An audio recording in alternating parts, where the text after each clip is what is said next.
Comme on a dit auparavant, avec Illustrator, on a la possibilité de travailler sur plusieurs documents à la fois. Comme dans notre cas, on a le document Illustrator qui est ouvert, on a le document arbre et le document forme. On a aussi la possibilité de choisir parmi plusieurs modes d'affichage qui se présentent ici dans cette option-là. Si je fais un clic, on a le mode écran normal, c'est le mode sur lequel on travaille actuellement. On a le mode plein écran avec menu, celui-là. On a remarqué que la barre des tâches de l'ordinateur s'est masquée, ainsi que les options ou bien les autres fenêtres qui ne sont plus visibles. On a aussi la possibilité de travailler sur un mode plein écran, ce menu, comme celui-là. Ce mode peut être utile lorsqu'on maîtrise très bien les raccourcis. Donc je vais revenir à mon mode normal avec la touche échappe. Voilà. Par rapport aux fenêtres de nos documents, on a la possibilité de les déplacer de cette façon pour modifier leur hiérarchie. De cette façon-là, il suffit de faire un clic puis glisser le document de cette façon-là. On a aussi la possibilité de déplacer l'onglet vers une nouvelle fenêtre. De cette façon-là, je vais faire un clic droit, déplacer vers une nouvelle fenêtre. Voilà. Je vais faire un zoom arrière avec la touche espace, puis clic. Je rends le document au centre, puis je vais faire un zoom avec Alt. Voilà. Ce mode-là peut s'avérer très utile lorsque on veut comparer par exemple deux documents. Ou même plus, on peut faire un copier-coller d'un calque vers un autre document, comme cet exemple-là. Je vais faire sélectionner ce calque-là, je vais le déplacer et le mettre dans ce document-là. Voilà une utilité très pratique. Donc, je remets cette fenêtre à sa place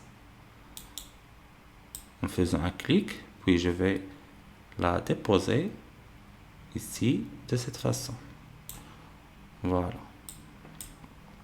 Si par exemple j'ai fait sortir toutes les fenêtres de cette façon-là, je peux à n'importe quel moment les réintégrer facilement à partir du menu fenêtre, puis disposition, intégrer toutes les fenêtres. Voilà. Ce paramètre-là peut être modifié à partir de l'onglet de préférences. Donc je reviens sur le menu édition, préférences et interface utilisateur. Voilà. On a ici l'option ouvrir le document dans de nouveaux onglets.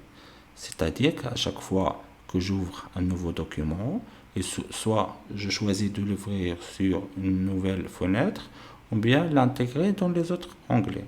Pour moi, je crois que je vais l'utiliser, le sélectionner et faire OK. Donc je vais faire un test, fichier, nouveau. Je vais choisir celui-là. Ne vous inquiétez pas, on va voir tout ça en détail dans les cours qui suivent, comment créer de nouveaux documents. Donc, créer.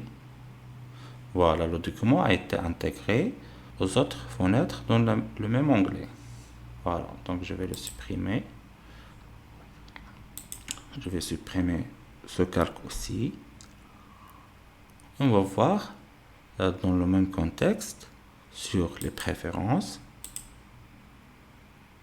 interface utilisateur.